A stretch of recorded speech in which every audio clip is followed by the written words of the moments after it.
Welcome to Burlap Teachers. Enjoy the video. You start by confirming the facts. The SSID must match exactly because Wi-Fi names are case-sensitive, so type slowly and watch for invisible spaces. Next, make sure you're entering the network password, not the router admin password, and choose a reliable input method, manual typing or QR scan. Once done, reboot your client device and the router to clear cached handshake failures. This flush often resolves transient errors and prepares both ends for a fresh authentication. Now you perform the core troubleshooting steps.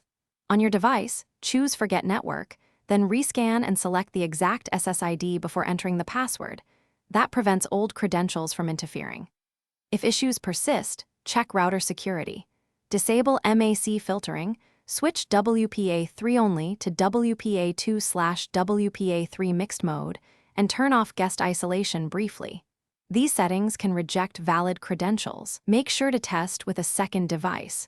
If that device... Finally, change the Wi-Fi password to a short, temporary test key and save.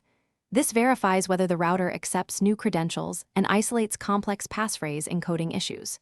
If the router misbehaves or shows persistent authentication errors, perform a factory reset of the router, but only after saving current settings because reset clears configurations.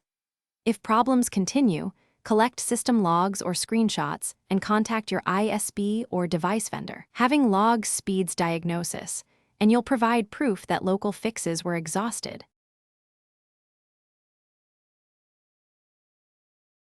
Thanks for watching. Consider subscribing if this video helped you.